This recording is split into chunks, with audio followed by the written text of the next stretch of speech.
Buenos días a todas, a todos. Hoy, 14 de mayo del 2026, en el expediente de corte número 5, se va a llevar a cabo la audiencia prevista en los artículos 460 y 464 del Código Procesal Penal y artículo 93 de la Ley 5.719, solicitada por el doctor Pedro Justiniano Vélez en el trámite del recurso de casación planteado en contra de la sentencia número 45/25, dictada por el juez director de juicio por jurados. Por secretaría, por favor, informe sobre la presencia de partes. Ministro, y a los presentes hago saber que se encuentran presentes en esta sala la parte recurrente, Claudio Ezequiel Flores y Jessica María del Valle Reartes, y su abogado defensor, el doctor Pedro Justiniano Vélez. Por el Ministerio Público Fiscal, el fiscal de Cámara, doctor Alejandro Dayala Stavaroni, y por la parte querellante particular, Cristian Ezequiel Acosta, con el patrocinio del doctor Juan Pablo Morales. Muchas gracias. Constatada la comparencia de las partes y siendo las 9:16 horas, declaramos abierto el acto. Vamos a reiterar en esta instancia, por favor, a los letrados siempre la puntualidad. El tiempo de tolerancia es para cuestiones excepcionales, así que por favor les pedimos que siempre concurran a las audiencias en tiempo. Se recuerda también que esta audiencia va a versar sobre los motivos de agravios planteados por la defensa, así que sobre eso es lo que vamos a hablar en esta audiencia. Y recordarles que cada uno tiene un tiempo total de 20 minutos para hacer sus alocuciones. Tiene la palabra el señor defensor, doctor Vélez.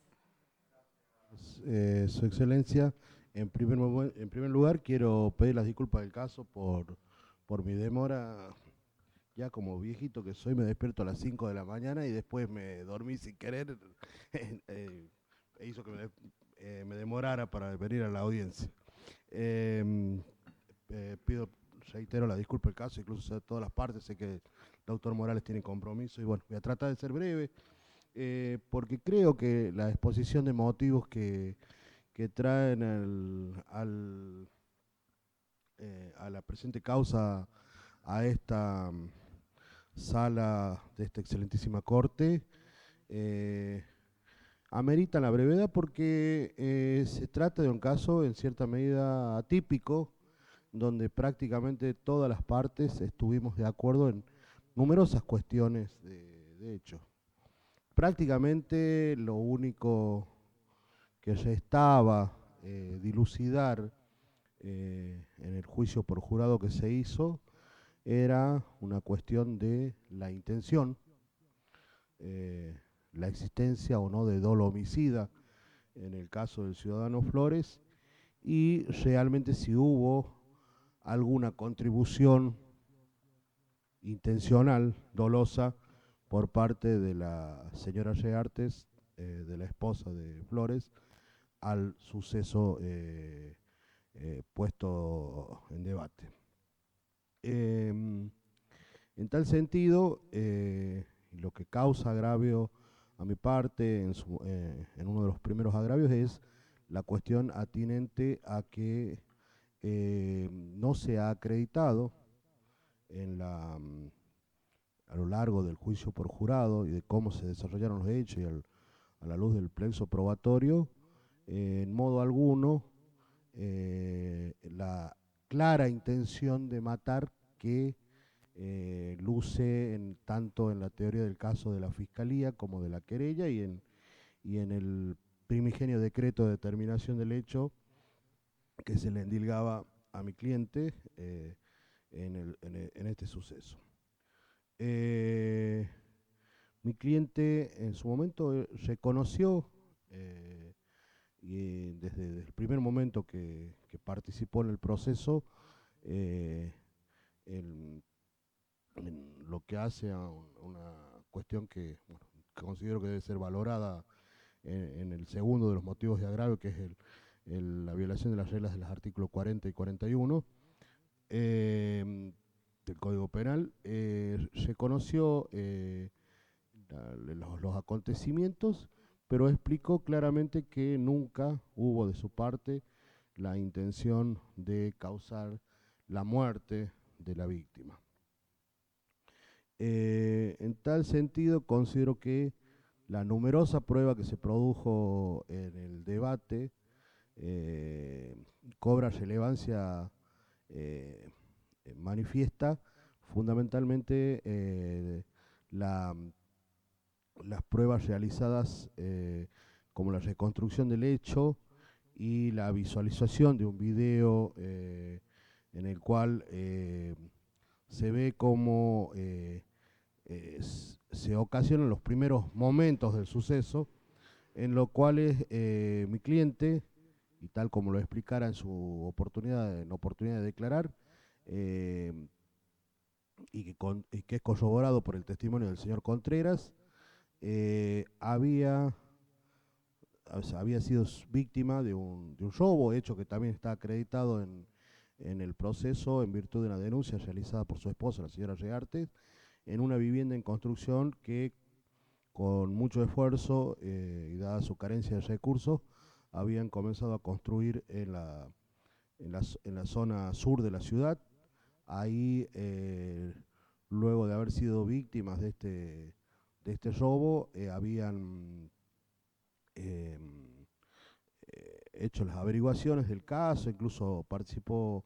personal policial en los primeros momentos donde se los indicaba como posible autor al señor Acosta. Y el señor Contreras, que depuso en la audiencia de debate, explicó que a lo que sería la vuelta del lugar donde sucedieron los hechos, en un domicilio particular, en definitiva no se pudo determinar de quién era, pero era un domicilio particular, se encontrarían las cosas y la voluntad de mis clientes, y el trayecto también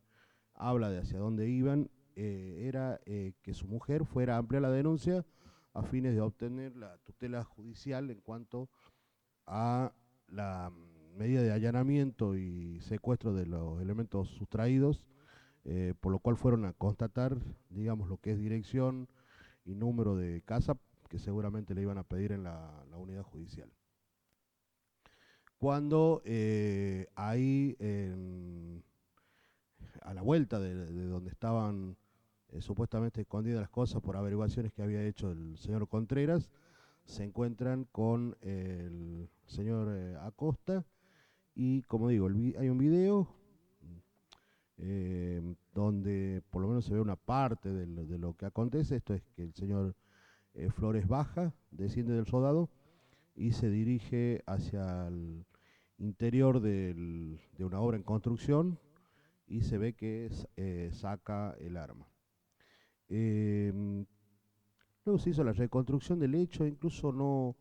hubo mayores discrepancias, salvo un disparo que está descartado por todos los testigos, que un disparo que refería el señor Acosta, y que está descartado por todos los testimonios, y aparte incluso por el material fílmico que acabo de expresar, que habría, supuestamente el señor Acosta dice que había un disparo afuera del lugar. No se ve en ningún momento ese disparo, y como digo, todos los testigos hablaron de que ese disparo no existió. Incluso la misma fiscalía en su teoría del caso no lo expone a ese disparo. Y después acontecen unos sucesos en los cuales habría 2 o 3 disparos en el interior ya de esa obra en construcción y en lo que era un cepave que estaba colindante con el lugar, 2 de los cuales impactan en el piso y uno impacta en la humanidad del señor Acosta. Y ahí creo que, si bien es cierto, es imposible determinar las intenciones, porque no podemos leer la mente de las personas, cómo suceden los hechos creo que nos hablan de cuál fue realmente la intención de mi cliente. Y la intención de mi cliente claramente nunca fue la de sesgar la vida del señor Acosta, y esto debería haber sido una causa que no debería haber llevado hasta esta instancia y no debería haber llegado a que se realice un juicio por jurado, porque claramente toda la jurisprudencia, no voy a abrumar al tribunal con jurisprudencia, es conteste que para tener por acreditado el delito de homicidio en grado de tentativa, la intención debe ser clara. Y eso no puede surgir meramente del hecho de que haya utilizado un arma de fuego o no. Y en el caso de Marras, como digo, hay 2 disparos al piso y un disparo que desgraciadamente impacta en la humanidad de Acosta. Y ahí, en la reconstrucción del hecho, es evidente que si hubiera habido algún tipo de intención homicida por parte de mi asistido, no había ninguna cuestión que pusiera freno a eso o que le impidiera sesgar la vida de Acosta. Es elocuente la imagen donde Acosta queda sentado a pocos metros de Flores, y lejos de sesgar la vida de Acosta, se retira del lugar. Como digo, o sea, los hechos y cómo se desarrollaron los hechos y cómo están plasmados en esa reconstrucción del hecho, incluso virtud del propio testimonio del señor Acosta, nos da cuenta de que en modo alguno hubo esa intención, la que se desprende, como digo, de las conductas que llevó a cabo el imputado. Esto creo que es clave, no ha sido tenido en cuenta por el jurado popular, que en cierta medida y en causa grave a mi parte, como lo expusiera en su momento, que un poco se haya presentado al mismo una prueba de mala calidad, como es la visualización de un intercambio de mensajes o audios en los cuales no se puede saber su autenticidad, y que más allá de que no se puede saber su autenticidad, porque lo explicó la misma doctora Varela, que fue la encargada de introducir esa prueba, que proviene del celular del señor Acosta, nunca se verificó si realmente provenían o no del imputado en la causa, y que, como digo, más allá de todo eso, en ningún momento se habla de quitar la vida o cuestiones de esa naturaleza. Pero creo que, como digo, son elocuentes las imágenes de la reconstrucción del hecho, de cómo se retira el imputado, y son elocuentes también las cuestiones anteriores, en cuanto, porque la teoría del caso de esta defensa es que nos encontramos ante un delito cometido en estado de emoción violencia, pero que no es para nada la tentativa de homicidio. Considero que son las lesiones graves, y no les obliga. Yo en su momento planteé lesiones graves, pero bueno, el testimonio de un médico ha dado cuenta de que sería un órgano el que habría perdido el señor Acosta, que es el caso del vaso en su caso, más allá de que no ha quedado muy claro cuáles son las consecuencias de la pérdida del vaso. Habló de alguna discapacidad en lo cuanto a lo que hace a la resistencia o la inmunidad, digamos, de las personas, que requiere por ahí un cuidado un poco más exhaustivo. No hace a una incapacidad para el trabajo, ni mucho menos, sino que solamente tiene que tener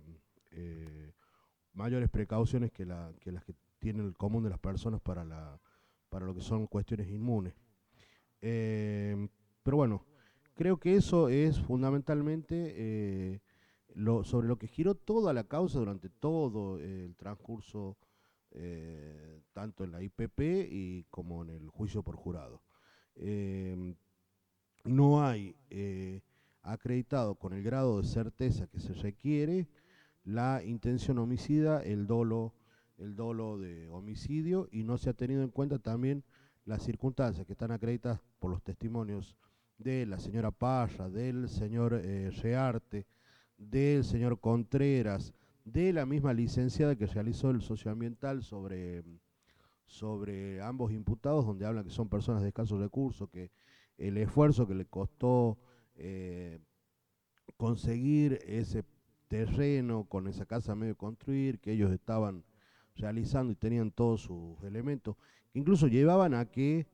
el señor Flores durmiera muchas veces dejando a su familia en la casa que le había prestado su grupo familiar, a su mujer y a sus hijos, y durmiera solo ahí. Se lo explicaron en su momento, tenía creo que un ventilador para poder dormir, lo único que tenía para cuidar esas cosas y que de las cuales se vio que incluso ameritan que se tenga en cuenta el estado emocional del mismo al verse privado de los pocos bienes de fortuna, por llamarle de algún modo, que tenía. Todas esas circunstancias, como digo, no han sido tenidas en cuenta y no han sido analizadas a la luz del principio de inocencia y del indubio pro reo que requiere la certeza sobre la intención homicida en el caso de Marra. Ahora bien, ya con la cuestión planteada en cuanto a los hechos en relación al señor Flores, me voy a referir a las circunstancias de la señora Reartes, que, y como lo expuse en mi escrito de interposición del recurso, y lo vengo diciendo desde la IPP, ha sido una suerte de rehén judicial. Y después quedó como siempre para que lo resuelva el que viene. Claramente, incluso del mismo testimonio del señor Acosta, se desprende que la misma es totalmente ajena al hecho. De la inspección ocular del lugar, de la planimetría del lugar, de la reconstrucción del hecho del lugar, surge que la misma es totalmente ajena, no cometió ninguna conducta, y si podemos decir una, es simplemente llevarlo después de lo acontecido a Flores, que era su marido, por lo cual también se han violentado también las pautas de valoración que hacen a la perspectiva de género de su actitud a su marido, a su esposo, al padre de sus hijos. Tienen 3 hijos, uno de ellos con discapacidad, y es la que, y esto no hace a que se haya convertido en una tentativa de homicidio, porque obviamente no es lo que el código exige, causa ajena a su voluntad como para impedir el sesgar la vida a otro, pero es la que impide que este acto de amedrentamiento pudiera haber tenido consecuencias mucho peores, cuando la propia víctima declara que es ella, y hay otro testigo más, no recuerdo en este momento, escuchan que es ella la que dice, déjalo, no,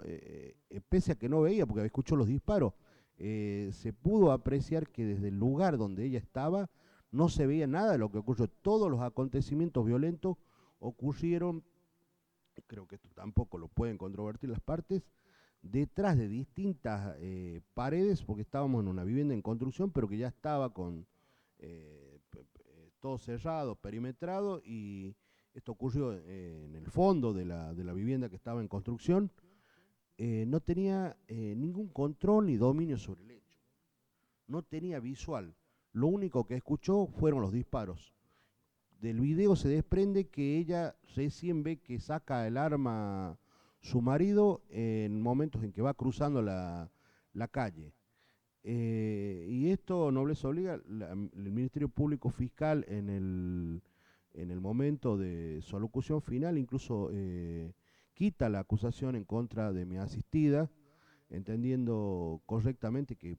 de modo alguno se había podido acreditar algún tipo de actividad ilícita de la misma. O sea, se ha condenado a alguien que no vio cómo ocurrieron los hechos, que no tenía ningún control sobre los hechos, y que incluso, como digo, le imploró a su marido que el hecho no pasara a mayores. y lo dice la propia víctima, y sin embargo fue condenada como partícipe secundaria. No se entiende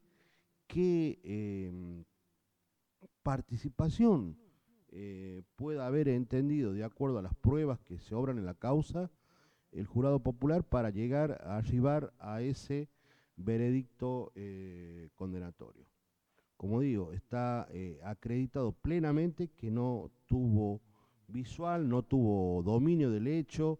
no tuvo ninguna participación, y si hubo una fue justamente decirle que no le hiciera nada al ciudadano Acosta. Y eso está corroborado, como digo, hasta con el testimonio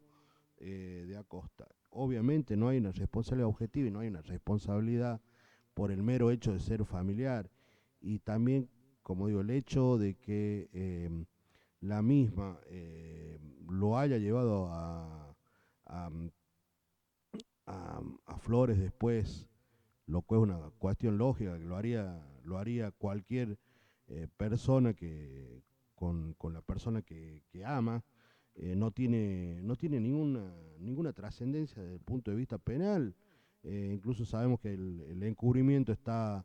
en caso de parentescos de esta naturaleza, está previsto con una excusa absolutoria para nuestra ley penal. Como digo, en el caso de la señora Reartes no existe razón alguna para que la misma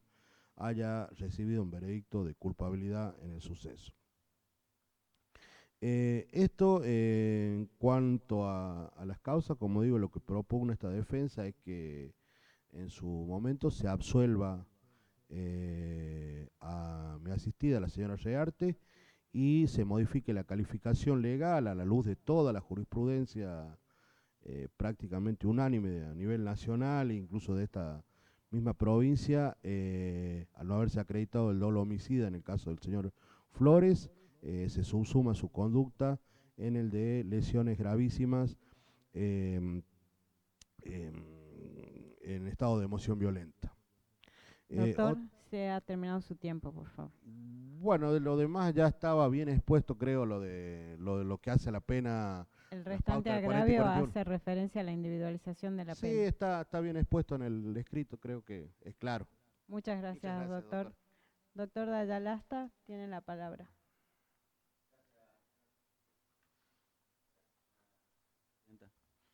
En primer lugar, debo decir que evidentemente que en esta audiencia no es la finalidad de esta audiencia reconstruir el juicio al cual todos asistimos y en el cual el jurado popular, luego de analizar y valorar la prueba que ha sido rendida, de la prueba que ha sido introducida legalmente al proceso, determinó la culpabilidad de los acusados Flores y Reartes. Estamos aquí convocados con la finalidad de determinar si la sentencia número 45/25, dictada por la jueza directora Daniela Barrenuevo,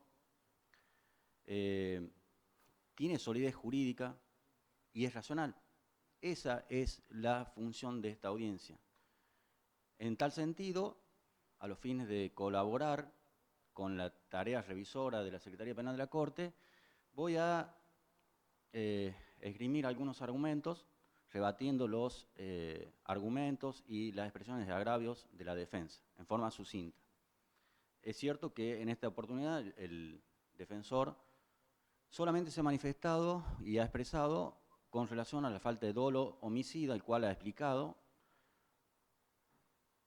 basándose en una idea, creo yo, equivocada en cuanto a la valoración por parte del jurado popular de la prueba que ha sido rendida en el debate.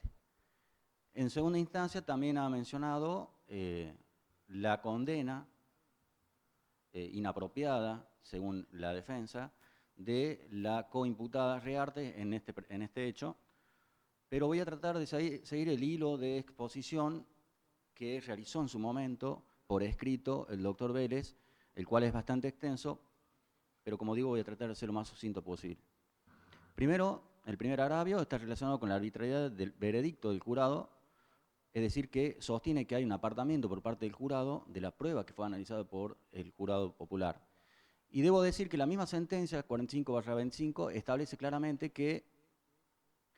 y se han dado pautas claras y concretas de lo que son los principios básicos que deben tener en cuenta el jurado a la hora de valorar la prueba. En este sentido, se ha explicado el principio de inocencia, se ha explicado qué es la duda razonable, se ha explicado cómo debe valorarse la prueba directa y la prueba indirecta, cuáles son cada uno de los delitos que se encuentran involucrados en el presente hecho, no tan solo el sostenido y mantenido por la Fiscalía y por la querella, sino también los delitos menores incluidos que también propició la defensa, punto por punto. Incluso, obviamente, lo que se relaciona con lo que es la intención o el dolo de matar, lo que es la emoción violenta. En definitiva, claramente ha dado las pautas en las instrucciones finales de lo que se considera estas cuestiones que son y que deben tener en cuenta el jurado a la hora de valorar la pena. Por lo tanto, considero que no es desajustado, no debe ser rechazado este argumento vertido por la defensa. De más está decir, y esto ya lo hemos vivido porque hemos tenido varios juicios por jurado, en donde el doctor Vélez es un férreo litigante de las instrucciones finales, en donde hemos tenido discusiones con altura jurídica y en donde en este caso se ha concretado en esas instrucciones finales cómo debería quedar y cómo debería ser interpretada por el jurado. Por lo que también me remito a esas instrucciones finales, obviamente, que han sido debatidas. También ha criticado la defensa el factor tiempo en cuanto a la deliberación por parte del jurado. Esto es también criticado últimamente por las distintas defensas. Ha manifestado en esta oportunidad el doctor Vélez que 1 hora de deliberación es obviamente escaso en cuanto a la valoración ardua que debía hacer el jurado por la cantidad de prueba que había y por las cuestiones finas que obviamente significaba esta deliberación. A título de ilustración, simplemente, nosotros hemos tenido recientemente el juicio del crimen de la Ciénaga, que también ha sido muy complejo, con el doctor Pedro Vélez, y su defendida, la imputada, también por homicidio calificado, Mayra Villagra, en definitiva fue condenada por el veredicto popular por el delito de encubrimiento como participación secundaria, y el jurado ha tenido o ha estado en deliberación por 1 hora y 10 minutos, si no me equivoco, máximo. Eso no ha sido, si esto que ahora lo plantea el doctor Vélez, también tendría que cuestionar esta cuestión en donde obviamente ha resultado arduamente favorecida su defendida. Y también es cierto que, teniendo en cuenta la dinámica del juicio por jurado, el jurado no empieza a deliberar, digamos, o a analizar la prueba ya en el momento que ingresa al último en la deliberación, sino que ya viene con varios días de juicio en donde viene madurando la prueba, viene escuchando, viene analizando. Por lo tanto, ese momento crucial último de 1 hora, creo yo que no tiene nada que ver con que se haya resuelto de una forma u otra. O sea que es una idea equivocada, es una falacia decir que cuando más rápido el jurado decide una cuestión, más irreflexivo es la conclusión. Lo hemos visto en sentido contrario, muchas horas de deliberación han resultado por declarar como no culpable o también por culpable. No tiene absolutamente nada que ver.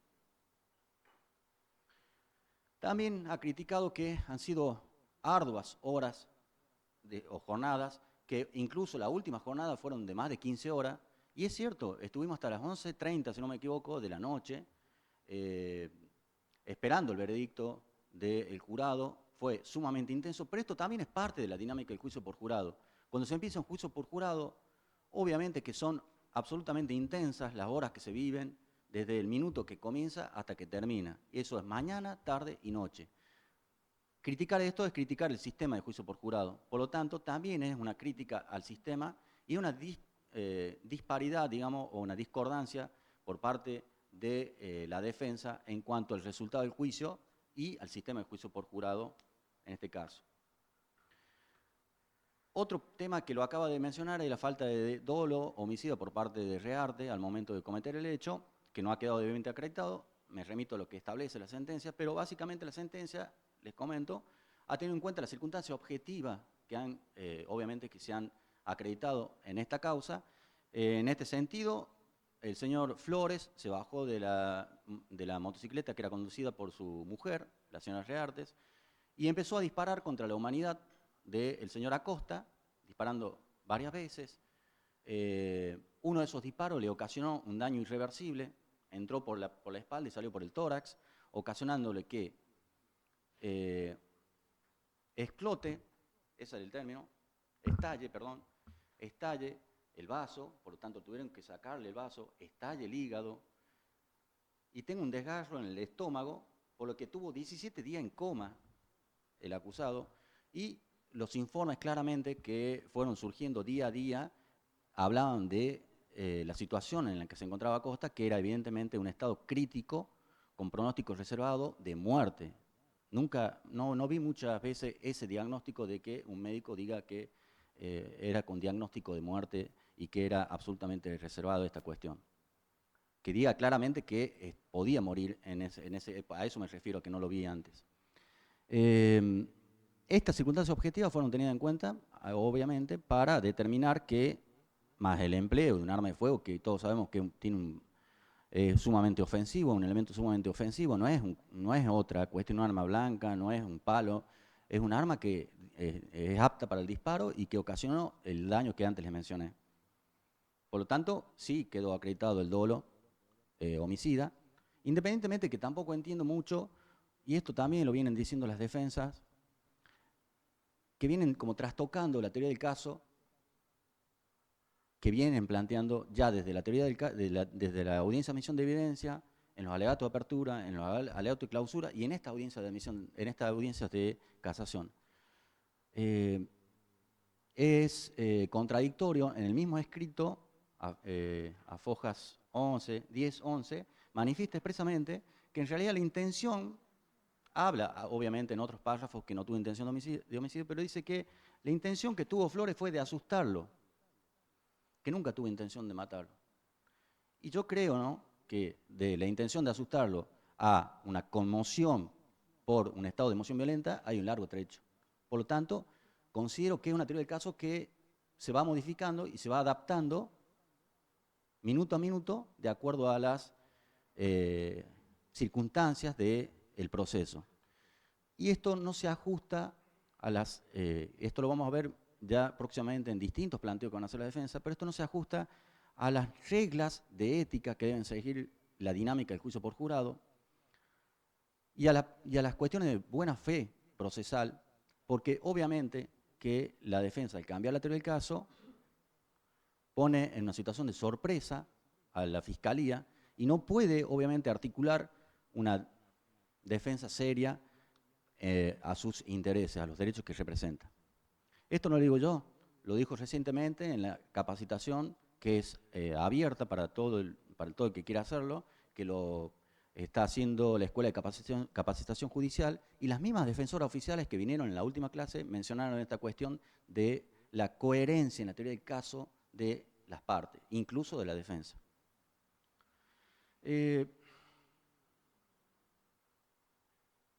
Falta de acusación fiscal con relación a la imputada Reartes. Es cierto, y un tema delicado para el Ministerio Público, es cierto que el Ministerio Público no mantuvo la acusación en contra de la señora Reartes, esposa del señor Flores, pero esto fue no porque consideraba que no hay pruebas o que está totalmente desvinculada, que no tuvo el ejercicio, el dominio, el control del hecho, sino que en ese momento, luego de la producción de la prueba, llegué a la conclusión de que no hay una prueba clara y determinante en cuanto al elemento subjetivo del tipo, toda vez que no hay una prueba directa o indirecta que haya demostrado en la producción de la prueba de que la señora Reartes sabía a ciencia cierta, efectivamente, que su marido quería matar al señor Flores. Ya expliqué por qué sí el señor Flores quería matar y por qué quedó demostrado, pero en este caso, y se lo ve en el video, se lo ve en la reconstrucción y demás elementos probatorios, ella lo deja en el lugar, da la media vuelta, lo espera y le empieza a gritar que se vaya, que deje de hacer, que deje de disparar, una cosa así. Por lo que, obviamente, consideré, siguiendo el criterio de objetividad del Ministerio Público, de que no correspondía mantener la acusación en contra de la señora Reartes, independientemente de todas las otras cuestiones que surgen del informe socioambiental.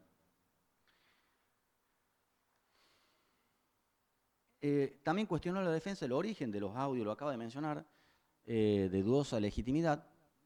Solamente voy a decir que fueron introducidos legalmente al proceso mediante la audiencia de admisión de evidencia, el cual no hubo oposición. Y también, ¿por qué no decirlo? Lo hemos escuchado en el juicio, hemos escuchado la voz, porque lo hemos escuchado también a Flores y lo hemos escuchado al señor Acosta, y es la voz de ellos las que están discutiendo, donde están manifestando cuestiones de que en realidad el señor Acosta, con otras palabras, le decía, nos vamos a las manos, esto lo solucionemos no con armas, no con tiros. Esto es, obviamente, lo que se menciona en esos audios que, como digo, fueron introducidos legalmente con la audiencia de admisión de evidencia. Y en cuanto a la pena desproporcionada por parte del señor Flores, obviamente que está dentro del marco legal la pena impuesta. En este caso, si mis cálculos no son errados, la escala penal oscila entre 3 años y 6 meses como mínimo y 16 años como máximo, al ser un homicidio calificado en grado de tentativa por el uso de armas. El punto medio de este delito son 9 años y 9 meses, pero obviamente que la señora jueza directora ha tenido en cuenta la gravedad del hecho, el riesgo concreto de la muerte del señor Acosta y las consecuencias permanentes en la salud del acusado, las cuales fueron minimizadas por la defensa. Les cuento que fue el doctor Murri a declarar y él expresó claramente cuál era la condición física y él lo había ido a ver al hospital cuando estaba internado. El vaso es un órgano único y fundamental del cuerpo humano y la extracción de él implica un riesgo en la salud permanente, sobre todo afecta al sistema inmunológico de manera severa. El señor Acosta de por vida va a tener esta condición y obviamente que esto fue otra de las circunstancias que tuvo en cuenta la señora jueza al momento de sopesar, de justipreciar la pena que correspondía teniendo en cuenta la escala penal que antes mencioné. Me olvidé decir que también es cierto que la señora Rearte, si bien el Ministerio Público pidió la absolución de la misma, la no culpabilidad, esto no quiere decir que invalida la sentencia condenatoria, obviamente dictada con el veredicto de culpabilidad del jurado popular, toda vez que en esa oportunidad la querella mantuvo la acusación y de esto ya hay mucha jurisprudencia que establece que obviamente que la querella tiene la legitimidad activa como para sostener la acusación y no por eso, no porque la Fiscalía y el Ministerio Público no mantenga la acusación, la sentencia será inválida. Y con relación a la pena efectiva, también criticada por parte de la defensa, si bien es cierto que el Ministerio Público pidió la no culpabilidad, también es cierto que la escala penal en este caso es como la aplicación de 1/3 de la mitad de un homicidio en grado de tentativa, que también es de 1/3 de la mitad, lo que establece aproximadamente una pena de 1 año y 9 meses como mínimo y 10 años y 8 meses como máximo. La jueza ha valorado los parámetros establecidos en el artículo 40 y 41 y en forma simultánea a los que ha tenido en cuenta para fundamentar la pena del señor Acosta, también ha fundamentado esta cuestión de la pena, sobre todo con la cuestión del peligro ocasionado, que era la muerte, la posibilidad de la muerte del señor Acosta, y las lesiones severas que tuvo en la salud. Creo que me faltó un solo tema, que no lo anoté o ya no tengo los anteojos, pero que está relacionado con esto de la prisión inmediata, la detención inmediata por parte de la señora jueza directora. Obviamente que esta cuestión de la detención inmediata o no ha sido resuelta por distintos jueces en distintas jurisdicciones. Algunos de los jueces entienden que por la gravedad del delito, la detención inmediata corresponde como imposición de la pena directa, y otros jueces, como la doctora Daniela Barronova, entiende que corresponde una prisión preventiva en los casos que existan riesgos procesales que ameriten la prisión preventiva. Y eso es lo que ella analizó, en este caso en concreto. No podemos olvidar, y eso lo dice la sentencia, que el señor Flores, antes de ser imputado, se dio a la fuga, estuvo más de 7 meses fugado, incluso cuando la señora Rearte estaba presa con un bebé, cuando el señor Acosta estaba internado en terapia intensiva, en coma, y obviamente que se valoró la circunstancia esta de la fuga como peligrosidad procesal, toda vez que obviamente que si se fugó antes de una imputación, ya con una condena en un jurado popular, es mucho más posible que también evite o de alguna forma eluda el accionar de la justicia, por lo tanto dictó la prisión preventiva, la cual me parece absolutamente correcta. Dicho esto, también, por último, debo mencionar que corresponde la detención inmediata porque obviamente que se han acotado al máximo las posibilidades de recurrir, no de recurrir en casación, sino que la casación tenga la posibilidad de revertir la situación procesal del acusado. Y esto no lo digo yo, sino que también lo dice Andrés Harfuch en la publicación que también hizo en la Corte de Justicia en su página de Instagram, cuando menciona y felicita a la sala penal sobre la sentencia por la cual consideró que no corresponde la casación por parte de la querella o del Ministerio Público en los casos de no culpabilidad. Y ahí él menciona, la última palabra la tiene el pueblo, y dice, existe una excepción, obviamente, a la casación, y es que el condenado la tiene, pero no obstante son escasas, son casi nulas, dice él, esas son palabras textuales, son casi nulas la posibilidad de que se revierta esta situación procesal. Y esto tiene incidencia con la detención en el momento porque el pueblo ha hablado. Creo que es Doctor, todo, muchas gracias. disculpe, Muchas gracias. Yo, doctor, antes de darle la palabra a la querella, quería hacer una consulta. El doctor ha planteado en el recurso, cuando en su agravio respecto a la individualización de la pena, respecto a la señora Reartes, el modo de cumplimiento de la pena. No sé si el Ministerio Público Fiscal tiene alguna posición al respecto y si brevemente, muy brevemente, nos puede decir. Como dije, el Ministerio Público pidió la no culpabilidad de la acusada y sostengo que obviamente ha tenido esta valoración en cuanto a la prisión efectiva, de la señora Reartes, fundado en la gravedad del hecho, en las circunstancias de las secuelas físicas y de salud que ha tenido, porque no podemos, por más que sea una partícipe secundaria, es un hecho grave, un homicidio calificado por el uso de arma, por lo tanto entiendo que fue correcta la apreciación que tuvo y también fue correcto no detenerla inmediatamente porque la acusada siempre estuvo a derecho, pero eso no implica que no sea ajustado a derecho la prisión efectiva. Muchas gracias. Tiene la palabra el doctor Morales por la querella. Gracias, señora presidenta. Señora presidenta, señores miembros de la excelentísima sala penal, después de escuchado los argumentos vertidos por los distinguidos colegas, yo creo que respetuosamente voy a discrepar, creo que estamos reeditando lo acontecido en el jurado. Creo que no hubo, por parte del jurado, un apartamiento irrazonable de las constancias y las evidencias de cargo y de descargo. Concretamente se respetaron todas las garantías judiciales, se respetó el derecho a ser oído, fue escuchada la víctima, fueron escuchados los acusados, se explicó con vehemencia, con razonabilidad y con mucho detalle todas las acusaciones, la postura de la defensa y además las figuras menores incluidas, que me hace un poco de ruido porque como que pasa a ser el jurado ya juez del derecho, pero bueno, no es parte de esta audiencia.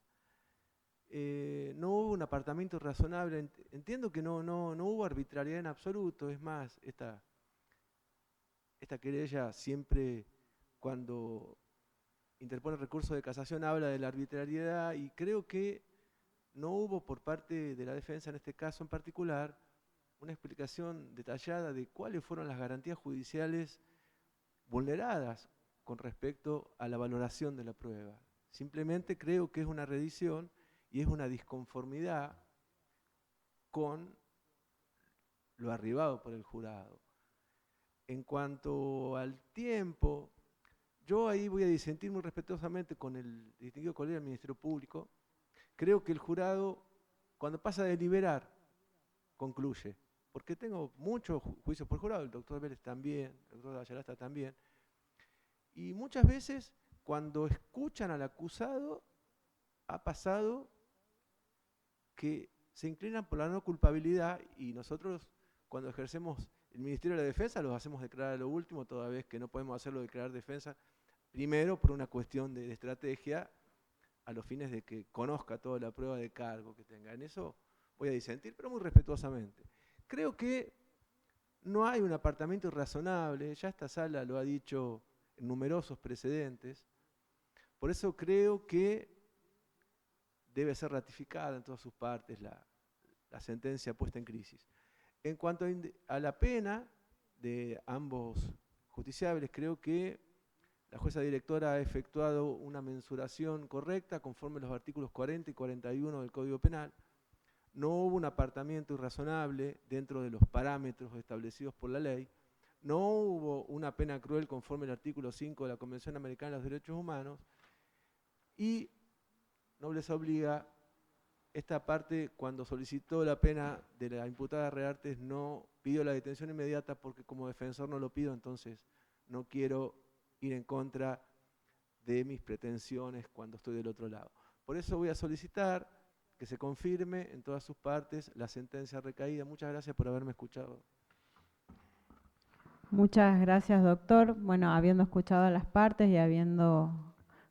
concluido el objeto de esta audiencia, la damos por concluida y continúa la causa según su estado. Muchas gracias a todas y a todos.